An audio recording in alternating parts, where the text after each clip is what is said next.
తిరుపతిలో మనం కలిసి షిరిడి సాయి మీద కొంత కార్యక్రమాలు చేసాం. ఆ సమస్యకి ఈ సమస్యకి చాలా సిమిలారిటీస్ ఉన్నాయి. నేను వచ్చినప్పుడు లక్ష్మణ్ గారితో మాట్లాడుతూ అంటున్నాను, వ్యాపారస్తులు తెలివిగా వ్యాపారాలు చేస్తారు, కానీ ఇది మూర్ఖపు వ్యాపారం. మీరు అవినీతి చేస్తున్నా కూడా ఒక 50-60% అవినీతి, ఓ 40% అందరికీ పంచుతున్నట్లు చూపిస్తూ తెరచాటుగా గుట్టుచప్పుడు కాకుండా లంచాలు ఇస్తూ వ్యాపారం చేసుకోవడం తెలివైన వ్యాపారం. అది బరితెగింపు వ్యాపారం. 90% వ్యాపారం లాక్కోవటం. ఇప్పుడు గతంలో వైఎస్ రాజశేఖర రెడ్డి గారు ఉన్నప్పుడు 60% ఎగుమతి చేసుకునే వాళ్ళకి పెద్ద కంపెనీకి ఇచ్చిన 40% స్థానికులకి ఇవ్వాలన్నారు. ఆ క్రమంలో వచ్చాయి ఈ 140 నుంచి 170 కంపెనీలు. సరే, వీళ్ళు ఏదో చేసుకుంటున్నారు, వాళ్ళు ఏదో చేసుకుంటారు, గుట్టు చప్పుడు కాకుండా అందరు సంపాదించుకుంటున్నారు. ఇది బరితెగింపు మొత్తం కావాలి. ఇప్పుడు మాకు షిరిడి సాయి కూడా అంతే, 95% మాకే కావాలంటారు. ఇప్పుడు మీకు ఇక్కడ వెరైటీస్లో కూడా జరుగుతుంది అదే. ఇక పెద్దలందరూ ఈ సమస్య గురించి మాట్లాడారు. నేను కొంత facts I try to present. ఇది తెర వెనక ఎట్లా జరుగుతుంది అనేది మీ ముందుంచే ప్రయత్నం చేస్తాను. వెరైటీస్ గనులు మన దగ్గర మంగంపేటలో ఉన్నాయి. మామూలుగా మనకు మైన్స్ అంటే స్టీల్ మైన్స్ చూస్తాం, బొగ్గు గనులు చూస్తాం, భారీగా ఉంటాయి 1000 ఎకరాల్లో. ఇది కేవలం 1000 ఎకరాలే. ఇట్స్ చాలా చిన్న స్థలంలో కనుక్కోవటం జరిగింది. దాంట్లో అసలు గని ఉంది దాదాపు 500-550 ఎకరాల్లోనే. ఇది ఆ ఒక్క 1000 ఎకరాల్లో ఉంది. మొత్తం ప్రపంచంలో 28% గని. ఒక్క మంగంపేట కాంట్రిబ్యూషన్ వెరైటీస్కి 28%, మొత్తం ప్రపంచ సప్లైలో 28% ఒక్క ఆ గనిలోనే ఉంది. 95% భారతదేశంలో మొత్తం గనిలో 90% అదొకటే. So it is a rare mineral. దాన్ని రకరకాలుగా దుర్వినియోగం చేశారు. నేను చెప్పాల్సిన అవసరం లేదు మీకు. ఇంతకుముందు వారు అన్నారు, ఒక ప్రభుత్వం వెళ్ళింది, ఇంకో ప్రభుత్వం వచ్చింది, తేడా లేదని. వైసీపీ పోయింది, వైసీపీ వచ్చింది. అది జరిగిన విషయం. ఏ విధంగా అంటే, ఈ ఎంప్రదా అనే కంపెనీ మనం మాట్లాడాము. అది 2020లో, నేను క్యాపిటలిస్ట్ అండి ఇక్కడ అందరు, మీరంతా పెద్దలు, మేధావులు, లెఫ్ట్ భావజాలం ఉన్నవాళ్ళు. నాది విరుద్ధమైన భావజాలం. And I'm trying very hard to push my ideology to the society. So నేను ప్రైవేట్ సంస్థలకు వ్యతిరేకం కాదు, కానీ ప్రైవేట్ సంస్థ అనేది మార్కెట్ వ్యవస్థలో పోటీ పడుతూ ప్రభుత్వ సహాయం లేకుండా ప్రజల అవసరాలు తీరుస్తూ లాభాలు గడిస్తే అది క్యాపిటలిజం అవుతుంది. భారతదేశంలో అది మనకు ఎక్కడెత్తికినా కనిపించదు. కాబట్టి వింత విషయం ఏంటంటే, నేను షిరిడి సాయి మీద పోరాటం చేసిన, పోలవరం మీద చేసిన, ఇంకొక సమస్య మీద చేసిన, లెఫ్ట్ భావజాలు ఉన్న వాళ్ళు మేము అందరం కలిసి పోరాటం చేస్తాం. విషయం ఏంటంటే, భారతదేశానికి వాళ్ళ క్యాపిటలిజం లేదు, సోషలిజం లేదు, మొత్తం దోపిడీ రాజ్యం నడుస్తుంది. ఎంప్రదా అనే కంపెనీ 2020లో 154 కోట్ల టర్నోవర్ ఉంటే, కోవిడ్ వచ్చినప్పుడు 24 కోట్ల టర్నోవర్కి పడిపోయింది. అప్పుడు అన్ని వ్యాపారాలు ఎట్లా మూతపడ్డాయి మీకు తెలిసిందే. పెట్రోల్ ధర విపరీతంగా పడిపోయింది. అయినప్పుడు మోడీ గారు 7 సార్లు ట్యాక్సులు పెంచారు పెట్రోల్ మీద, అది వేరే విషయం. ఆ సమయంలో 2022లో 437 కోట్లు, 2023కి వచ్చేసరికి 915, దాదాపు 1000 కోట్లకు పెరిగింది. ఇది మనకు వైసీపీ హయాంలో జరిగింది. దీని ఓనర్లు ఎవరైతే ఉన్నారో, ముఖ్యంగా ఇద్దరు, ఆకిపాటి విక్రమరెడ్డి గారు, ఆకిపాటి ప్రసాద్ రెడ్డి గారు. అక్కడ స్థానిక ఎమ్మెల్యే ఆకపాటి అమర్నాథ్ రెడ్డి గారు, దాంతోపాటు మిథున్ రెడ్డి గారు కూడా ఉన్నారు. వీళ్ళకి ఎటువంటి ముందు మురళి గారిని అడిగాను, బంధుత్వం ఉందంటే అందరూ ఇంటి పేర్లు కూడా అవే ఉన్నాయంటే నాకు తెలిసి మరి మనకేం కనిపించలేదు, కానీ అభియోగాలు అయితే ఉన్నాయి, వీళ్ళందరూ కలిసి పనిచేస్తున్నారని. మనకు ఇది వైసీపీ హయాంలో జరిగింది. సో వైసీపీ పోయింది. వైసీపీ 2.0 ఎట్లా వచ్చిందో మీకు ఇప్పుడు వివరించే ప్రయత్నం చేస్తాను. మీరు అందరూ చెప్పారు, చంద్రబాబు నాయుడు గారు ఇంత మంత్రి గారి ఉపన్యాసం మీరు వీడియోలు చూపించారు. చంద్రబాబు గారు శ్వేతపత్రం విడుదల చేశారు. 20,000 కోట్ల రూపాయల మైనింగ్లో అవినీతి జరిగిందని. అయితే 20,000 కోట్లు వెరైటీస్ గనుల్లో కాదు, 20,000 కోట్లు రాష్ట్రంలో, రాష్ట్ర వ్యాప్తంగా రకరకాల మైన్లలో, ఇసుక మైనింగ్లో అన్నీ కలిపి ఆయన చెప్పింది. కేవలం వెరైటీస్లో 20,000 కాదు, అంత పెద్ద ఆదాయం వచ్చే గని కాదు ఇది. అయితే 20,000 కోట్ల అవినీతిలో వాళ్ళు మాట్లాడింది వెరైటీస్ ఈజ్ ఆల్సో ఒక ముఖ్యమైన అంశం. ఇక ఈ వైసీపీ 2.0 ప్రభుత్వం వచ్చిన తర్వాత డిసెంబర్ 26, 2024లో తారీఖున ఒక టెండర్ విడుదల చేస్తూ 60 లక్షల మెట్రిక్ టన్నులు సిడిడబ్ల్యూ గ్రేడు, అంటే ఏ బి దాని తర్వాత సిడిడబ్ల్యూ అనేది అతి తక్కువ గ్రేడు, కానీ వాల్యూమ్ పరంగా వచ్చే మినరల్లో సిడిడబ్ల్యూ అత్యధికంగా వస్తుంది. ఎందుకంటే హైయెస్ట్ క్వాలిటీ తక్కువగా ఉంటుంది, ఎప్పుడైనా లోయెస్ట్ క్వాలిటీ ఎక్కువగా ఉంటుంది. కొన్ని కండిషన్లు పెట్టారు. 36 కోట్ల టర్న్ ఓవర్ ఉండాలి, 10 లక్షల మెట్రిక్ టన్నులు కొన్న అనుభవం ఉండాలి అని పెడితే అక్కడ స్థానికంగా ఉన్న చిన్న పల్వరైజింగ్ మిల్ వాళ్ళందరూ గగ్గోలు పెట్టి కోర్టుకు వెళ్ళారు. కోర్టుకు వెళ్తే కోర్టులో వాదన జరుగుతుంటే సరిగ్గా జనవరి 23 ఏమంటే డిసెంబర్ 26 2024 టెండరు, జనవరి 23 2025కి అడ్వకేట్ జనరల్ గారు కోర్టుకు వచ్చి మేము ఈ టెండర్ని ఉపసంహరించుకుంటున్నాం అన్నారు. సంతోషంగా అందరికీ టెండర్ ఉపసంహరించుకున్నారు, అద్భుతం అనుకున్నారు. చాటుగా తెల్లారే, ఎగ్జాక్ట్లీ తెల్లారే, అంటే వాళ్ళు ముందు మొత్తం ప్లాన్ చేసుకొని వచ్చి జనవరి 24న కొత్త టెండర్ ఫ్లోట్ చేశారు. కొత్త టెండర్లో ఇంకా మార్పులు చేశారు. గతంలో 36 కోట్ల టర్నోవర్ అంటే 450 కోట్ల టర్నోవర్ ఉండాలి. ఒక్క సంవత్సరంలో, ఇంతకుముందు ఏమన్నారు, 3 సంవత్సరాల్లో 10 మెట్రిక్ టన్నులు సప్లై చేసిన అనుభవం ఉండాలంటే ఒక సంవత్సరంలో 7.5 మెట్రిక్ టన్నుల మెటీరియల్ సప్లై చేసిన అనుభవం ఉండాలి. అంటే కేవలం ఇట్స్ పర్ఫెక్ట్లీ టైలర్డ్. ఇప్పుడు లక్ష్మణ్ గారు ఉన్నారు, గళ్ళ చొక్కా ఉండాలి, చేతికి వాచ్ ఉండాలి, జుట్టు వేసుకుంటే బ్లాక్ ప్యాంట్ వేసుకోవాలి, ఆయనకే ఇస్తాం ప్రైజ్ అంటే అట్లే ఉంది. పర్ఫెక్ట్లీ టెండర్డ్ ఒక కంపెనీకి.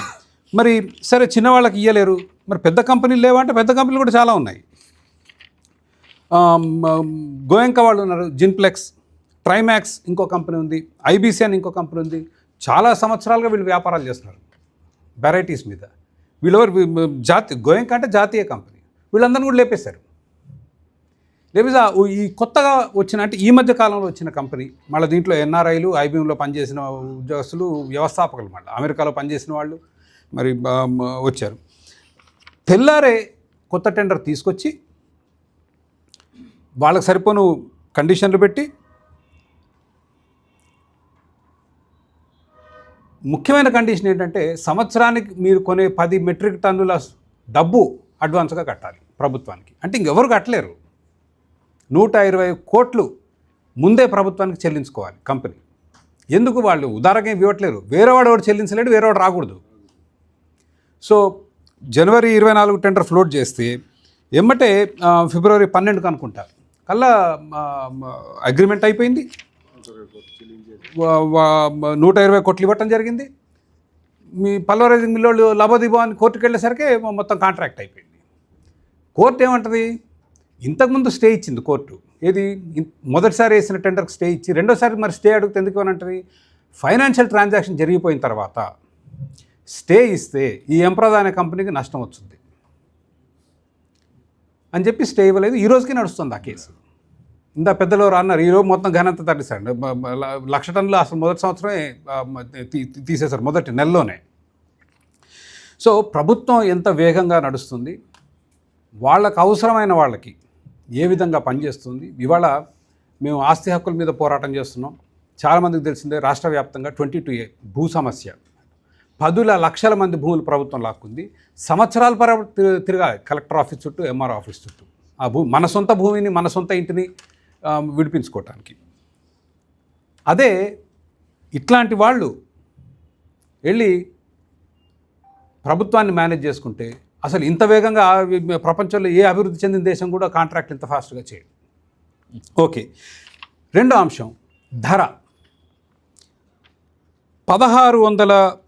1,600 రూపాయల మెట్రిక్ టన్ను అమ్ముతున్న ప్రభుత్వం ఈ ఎంప్రద అనే కంపెనీకి ఈ టెండర్ ఫ్లోట్ చేసినప్పుడు 1,188 రూపాయలు రిజర్వ్ ప్రైస్ పెట్టింది. 1,188 రూపాయలు పెడితే వాళ్ళు బిడ్ వేస్తే 1,198 రూపాయలు, 10 రూపాయలకి వేశారు అదనంగా. 10 రూపాయలు అదనంగా ఇస్తే వాళ్ళు గెలుచుకున్నారు. ఓకే, గెలుచుకున్నారు, సరే పర్వాలేదు. మిగిలిన వాళ్ళు ఎవరు టెండర్లు వేశారో మనకు చెప్పరు. ఆర్టీఐ రిక్వెస్ట్ పెడితే టెండర్లు కూడా ఇవ్వమంటారు. టెండర్లు కాన్ఫిడెన్స్ అని చెప్తుంది ప్రభుత్వం. I literally have a letter from ప్రభుత్వం నుంచి ఈ పబ్లిక్ టెండర్ కాపీ. అంటే ఈ ఏపీఎండిసిలో కాదు, విద్యుత్ రంగంలో ఏపీఎస్ఎల్డిసిలో సార్ మురళి గారు, ఎస్పీడీసీఎల్లో టెండర్ కాపీ అడిగితే ఇవ్వలేదు సార్. కాన్ఫిడెన్స్లు అంటున్నారు, టెండర్ కాపీ అంటే అంటే దాని అర్థం ఏంటంటే ఎంత అరాచకం చేస్తే మీకు అంత భయం ఉండాలి టెండర్ కాపీ పంచుకోవడానికి. టెండర్ అంటే మీరు నేను కూడా పాల్గొనొచ్చు లెక్క ప్రకారం. లేదు టెండర్ కాపీ ఇవ్వరంట. 2023లో 70,000 ఉన్న ట్రాన్స్ఫార్మర్ 1,40,000 కొన్నారు ఒకటే రోజులో. ఆ రిటైర్ అయిపోయే రోజు SPDCL చైర్మన్ సంతకం పెట్టి వెళ్ళాడు. ఒక్క సంతకం విలువ 84 కోట్లు. టెండర్ కాపీ ఏంటంటే ఇయ్యరంట. సో ఇక్కడ కూడా మనకి ఎవరు వేశారో తెలియదు, టెండర్లు ఏమైందో తెలీదు. ప్రభుత్వ రిజర్వ్ ప్రైస్కి 10 రూపాయలు అదనంగా వేశారు. ఓకే వేశారు, పర్వాలేదు, సరే అనుకుందాం, అయిపోయింది అనుకుందాం. కాదు, పల్వరైజింగ్ యూనిట్ వాళ్ళకి జనవరి 14, 2026 టెండర్ కాల్ చేసి వాళ్ళకి రిజర్వ్ ప్రైసు 1600 చిల్లర పెట్టాడు. ఏమండి, ఈ ఎంప్రదా అనే ఒక పెద్ద కంపెనీ దాదాపు 1000 కోట్ల టర్నోవర్ 2023, వాళ్ళకేమో 1188కి అమ్ముతాడు. 1198, 10 రూపాయలు, 1200 వేసుకోండి, 1200కి అమ్ముతాడు. అక్కడున్న చిన్న పరిశ్రమలకి 1600 మెట్రిక్ టన్. అసలు ఇది ఎక్కడ న్యాయం, ఎక్కడ నిలబడుద్ది? ఈ కేసు కోర్టులో ఉంది. వాయిదాల మీద వాయిదాలు, వాయిదాల మీద వాయిదాలు. సో మనం కోర్టును కూడా వాళ్ళ ఆలోచనలు ప్రశ్నించాల్సిన అవసరం ఉంది ఈరోజు. ఇది మీరు 24న డిసెంబర్ 26న జనవరి 23న విత్డ్రా చేసుకుంటే జనవరి 24 కొత్త టెండర్ ఇచ్చాడు. నువ్వు కోర్టును మోసం చేస్తున్నావు, కోర్టును అపహాస్యం చేస్తున్నావు, జడ్జిని అసలు మీరు గౌరవించట్లేరు. ఊరికే అడ్వకేట్ జనరల్ అంటే రాష్ట్ర న్యాయ వ్యవస్థకి హెడ్, అధిపతి. ఆయన వచ్చి జడ్జి గారి ముందు జనవరి 23న విత్డ్రా చేసుకుని జనవరి 24లో పెడితే జడ్జి పిలిచి చివాట్లు పెట్టి ఏం పిచ్చి పిచ్చి వేషాలు వేస్తున్నాను అడగాల? శుభ్రంగా కూర్చొని వాయిదాలు వేసుకుంటున్నారు. అంటే న్యాయ వ్యవస్థ కూడా ఎంత నిర్వీర్యమైందో ఈరోజు మనకు కనిపిస్తుంది. సో 60 లక్షల టన్నులు వాళ్ళకి 1100కి ఇచ్చి సంవత్సరం తర్వాత మిగిలిన వాళ్ళందరూ 1600 రూపాయల టన్ను కొనమనటం. అసలు ఏ ప్రపంచంలో ఏ ప్రాతిపదికన ఇది న్యాయం? అసలు ఇంతకంటే దుర్మార్గం మీకు ఎక్కడ కనపడదు. అంటే ఇది బరి తెగింపుకి పరాకాష్ట. ఇది వైసీపీ ప్రభుత్వం, అవినీతికి మారుపేరు వైసీపీ ప్రభుత్వం. మరి ఈ ప్రభుత్వం ఏం చేస్తుంది? అసలు ఇంత భయంకరంగా వాళ్ళు కూడా చేయలేదు. వాళ్ళకన్నా కొంచెం మొహమాటం, వీళ్ళకి అది కూడా లేదు. వాళ్ళు కొంచెం కప్పిపుచ్చుకునే ప్రయత్నం చేసి ఇది బరి తెగింపు ఓపెన్. ఎంప్రదా అనే కంపెనీకి మేము 1200కి అమ్ముతాం. చిన్న చితకా ఎవరు ఉన్నారా మీరు, మీ అందరికి మేము 1600కి అమ్ముతాం. అది పరిస్థితి ఈరోజు. అండ్ ఇది ప్రజలు ఆలోచించుకోవాలి. ఇది చాలా గొప్ప ప్రభుత్వం వచ్చిన ప్రభుత్వం. ఈరోజు వాళ్ళ విధానాలు ఎట్లున్నాయనేది, అందుకే ఆ వివరాల వరకు మీకు చెప్తే దాని పరిష్కారాలు పెద్దలు మీరు అందరు ఉన్నారు, మీరు ఆలోచిస్తారు. హౌ అట్రోషియస్లీ ఈ వ్యవస్థల్ని ఎట్లా వాడుకున్నారు. న్యాయ వ్యవస్థ, అధికారులు, రాజకీయ నాయకులు, ప్రతి ఒక్కరు ఎన్ని కోట్లు దండుకుంటే ఇటువంటి వ్యవస్థని నిర్మించగలరు. మీకు అన్నిటికంటే ముఖ్యమైన విషయం చెప్పటం మర్చిపోయా, I need to cover this. కేంద్ర ప్రభుత్వం, మీరు అందరూ అన్నారు ఇది చాలా అరుదైన ఖనిజం, దీన్ని దేశం బయటికి పోనీయకూడదు అంటే, మరి మనం కేంద్ర ప్రభుత్వం, మన మంచి కోరే కేంద్ర ప్రభుత్వం మోడీ గారి నాయకత్వంలో ఉంది. వాళ్ళు నోటిఫికేషన్ ఇచ్చారు, మీకు తెలిసిందే కదా. ఈ ఖనిజాన్ని భారతదేశం నుంచి బయటికి ఎగుమతి చేయడానికి వీల్లేదు. 17 ఏప్రిల్ 2026న ఈ నోటిఫికేషన్ వచ్చింది. Directorate General of Foreign Trade, barytes అనే ఖనిజం ఇప్పటి నుంచి ఇట్ ఈస్ రెస్ట్రిక్టెడ్. దీన్ని స్వేచ్ఛగా మీరెవరు ఎగుమతి చేయడానికి లేదు. మరి ఏమైపోవాలి? ఎంప్రదాడు ఏమైపోవాలి? 120 కోట్లు కట్టాడుగా ప్రభుత్వానికి, లక్షల టన్నులు తోవాలి.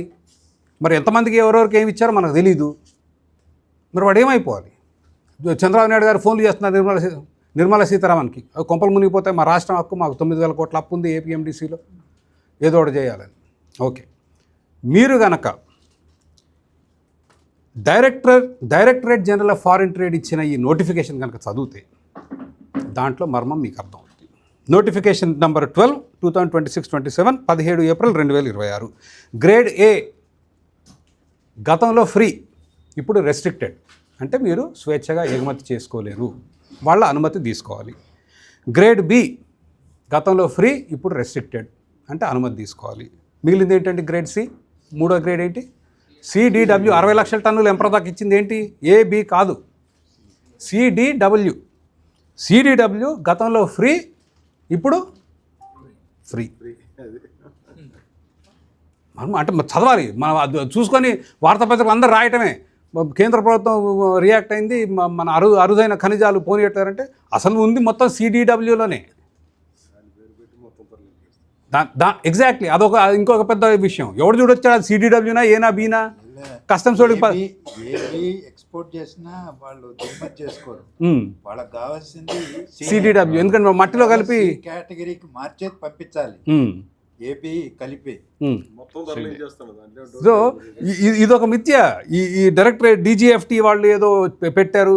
ముఖ్యమంత్రి చంద్రబాబు నాయుడు గారు నిర్మలా సీతారామన్ కూడా మాట్లాడుతున్నారు. వాళ్ళకి చాలా ఫ్రిక్షన్ నడుస్తుంది. అంత మన చెవుల్లో పూలు పెట్టడం. సో ఇది ఈ స్థాయిలో జరుగుతోంది.